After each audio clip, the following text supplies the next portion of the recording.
It seems like the biggest and most exciting companies these days, Uber and Airbnb and so on, are all sort of supported by private equity rather than the public markets. And when these sorts of companies eventually come to the public market, they don't always get a very warm reception. So one example would be Xiaomi, which listed in Hong Kong this year, ended up being priced at the low end of the IPO range, if I remember. And the last time I looked, it was trading below the IPO price. Have the public markets lost their relevance? Well, there's always right time, right place, and right type of capital structure.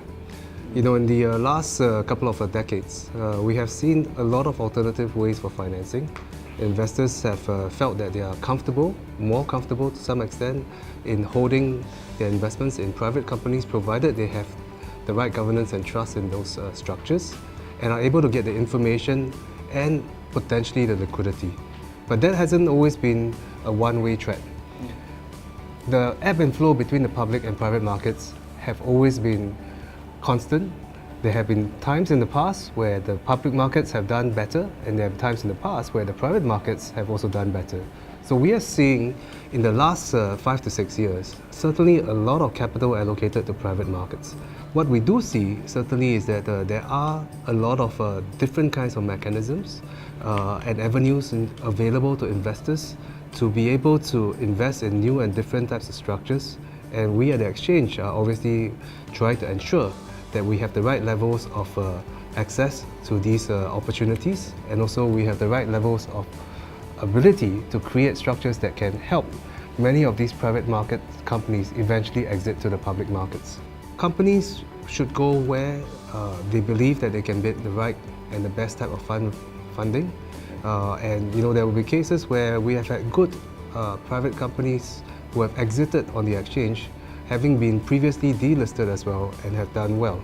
Does SGX have a particular competitive advantage in the equities market, in the public equity sector? Singapore has over the years developed a very different kind of a marketplace. We have had, on average, better valuations than many of our peers in Asia, and some very strong sectors that we have built niches for ourselves. Let's face it, we are a little red dot in Southeast Asia. But how does a little red dot in Southeast Asia have a real estate sector of 130 billion that is larger than the LSE? That doesn't make any sense, and we have only done so because one particular niche that's very congruent with the changing mix of investors in the market is the real estate investment trust sector. Right. That's international investors, cornerstones from Japan all the way through into Europe and America, doing international transactions in Singapore. Singapore's relevance in the consumer and healthcare sector, where regional companies large companies continue to find Singapore as an attractive venue to raise capital and grow their businesses, is characterized by more than half the market cap of 1 trillion in Singapore being not from Singapore companies, versus where you see the large international exchanges like London and US, they're only 20%, and Hong Kong is only 4%. But Hong Kong has a hinterland. I just wanted to pick up, though, quickly on what Sutat was saying about private markets, because we're seeing in the institutional space, in our own business, that actually the investment chain is getting longer. So people like us, normally seen in public markets, are putting into our mandates that we are allowed X, 10, 20% investment in pre-IPO positions. Okay. So people like us are trying to nurse companies through to that stage. So I wouldn't give up hope, but there's also an element of incentive to make sure people get invested in things. Public markets have not been as favoured as, say, private markets, I think, over the last 5 to 10 years. And a lot of that's to do with, and I'm sure we'll discuss it, about the search for yield. So this attracted a lot more A, capital, and B, companies. Now, as countries have matured, some of the ones I've mentioned, of course, they've done much better on their own.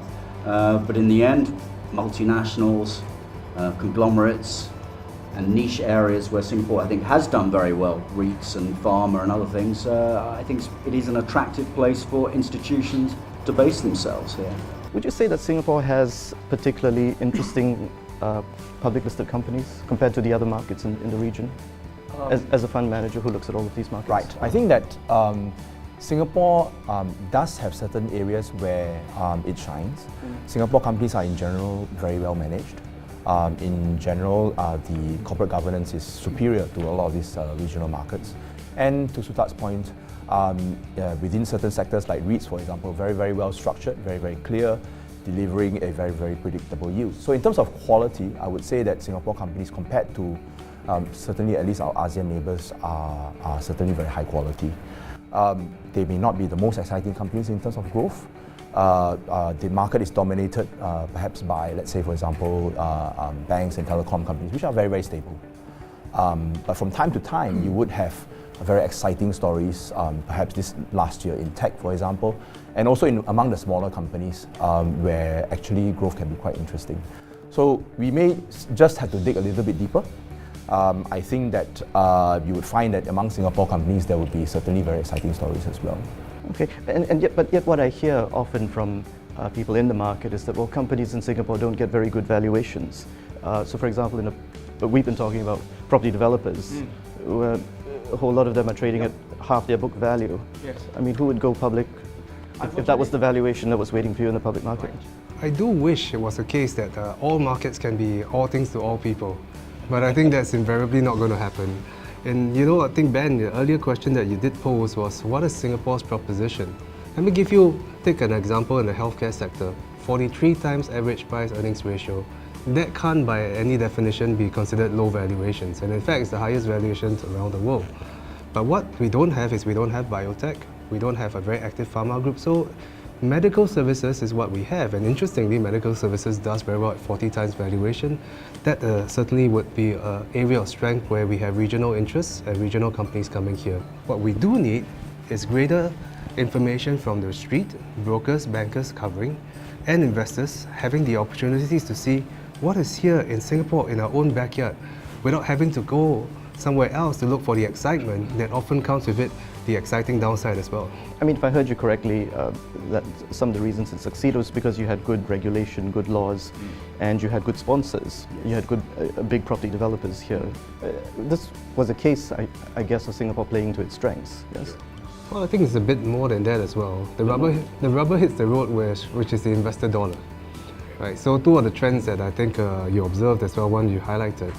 The first aspect would be international deals get done in Singapore, international assets, which is highly unusual. The J-REITs, A-REITs, US REIT markets are all domestic.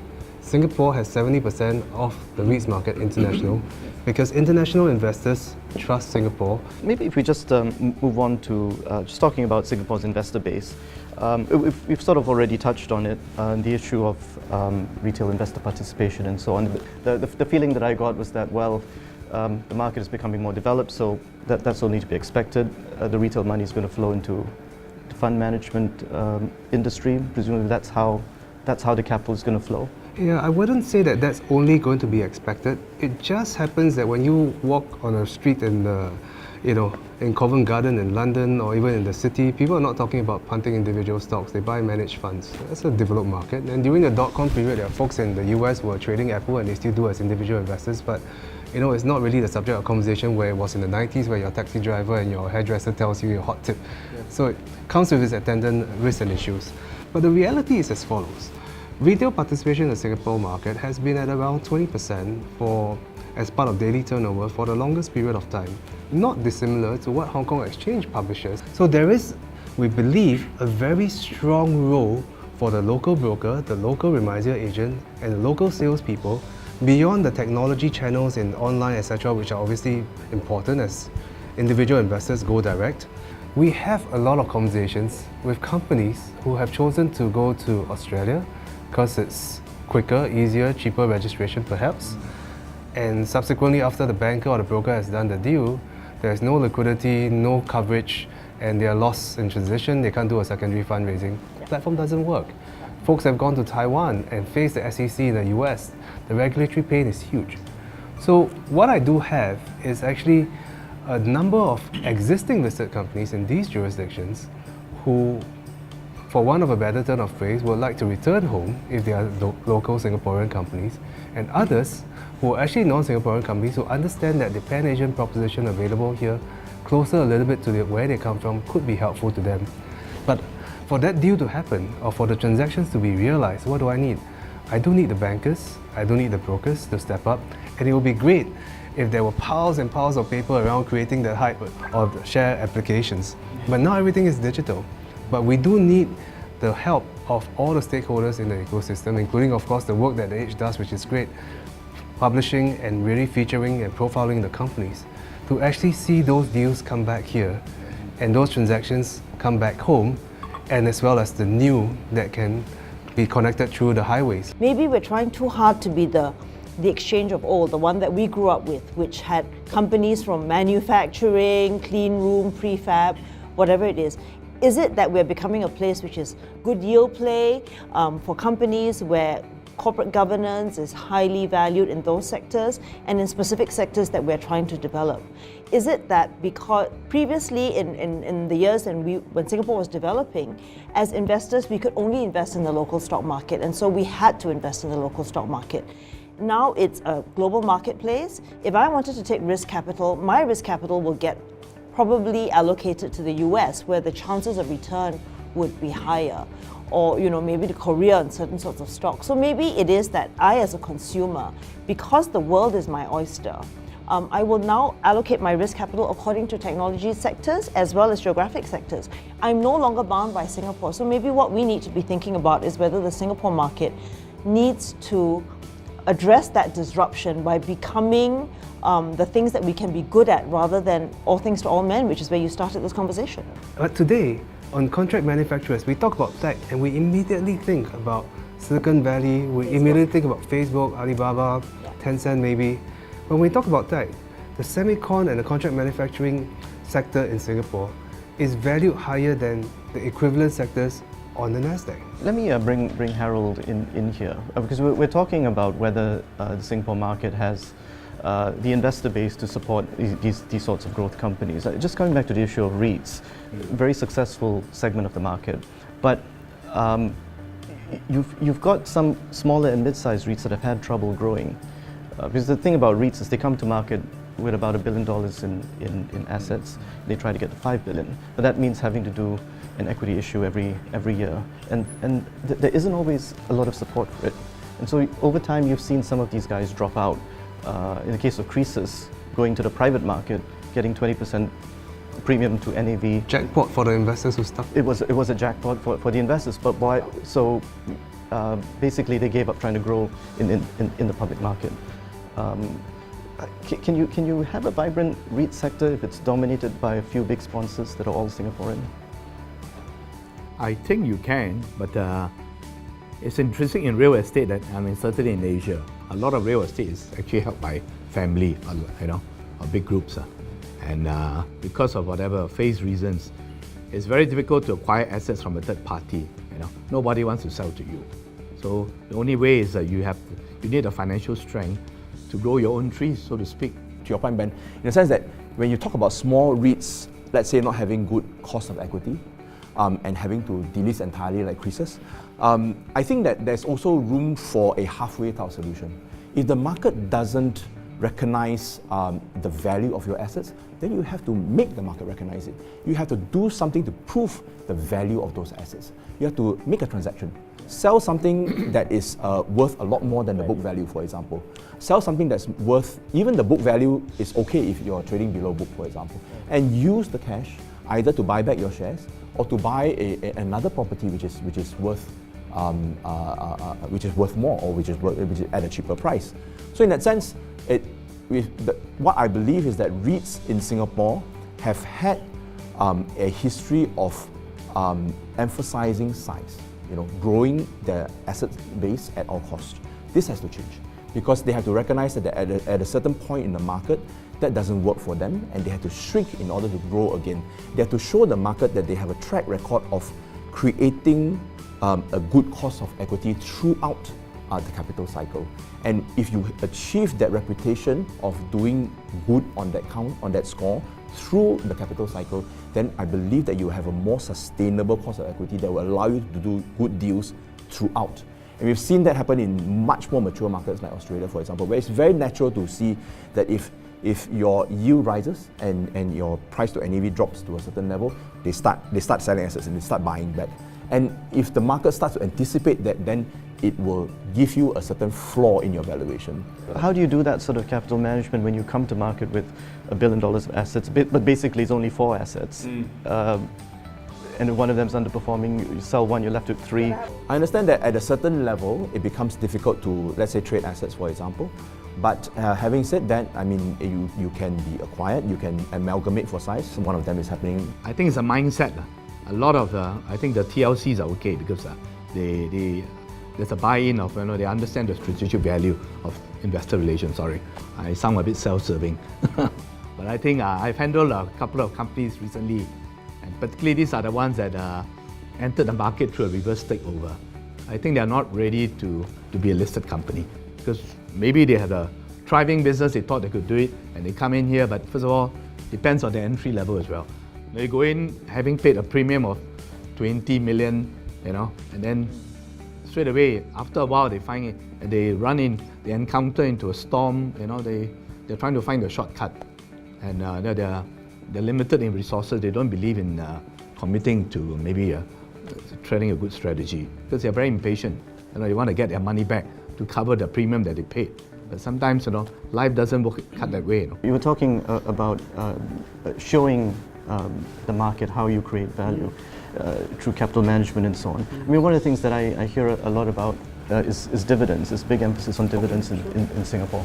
I mean, and maybe everyone can come in here. Do you think there's too much emphasis on dividends and getting a yield in this market? I think that paying the right level of dividends is absolutely important. I mean, that of course we want to let the companies retain whatever they need in order to grow. But if they can't find a use for the capital that exceeds what it's worth in that sense, then by all means it's best to return it to shareholders to allocate it elsewhere. So in that sense, I mean, like, that's not something which is a good or bad. It's a principle that everybody should adhere to, I think. You've got demographic legacy going on, people like me, more of us retiring, and we want it. But I think even more interesting, sponsor families, and an awful lot of our businesses here are family sponsored. If they're going to second and third generation, they want to take some money out of their businesses now. So I don't think it's going away at all. I think rather the opposite. I think the requirement for dividend and yield will continue very strongly. I think that maybe in terms of dividend investing, it's one of these things that the market has changed. I mean, Singapore companies have evolved. The banks, for example, aren't the growth companies that they once were, but now they are yield companies. They've all raised their payouts and now are very, very attractive in terms of yield. So the market has changed. What the market has to offer to investors has changed. Well, so because the companies have matured. The companies are matured. They're well-managed companies, and upon a certain point of maturity, begin to pay out a lot more cash. So in that sense, it's no bad thing, and it's just a function of the difference in the texture of the market now compared to the demography of the market now. In the past, you could almost throw a stone and you would make money because everybody was being leveled up by a very vibrant economy, Singapore in the growth phase. Today, it's at a very, very different space right now. So people are not so excited. You don't have taxi drivers spreading rumours, the ama in the street talking about stocks and all that, right? So it just doesn't have the same buzz, because I think a lot of the plays today are much more dividend-based than they were, say, growth-based compared to the past. So I think it's partly a matter of perception. Is it a good thing? I'm not sure, right? It depends really on what you're looking for at the end of the day.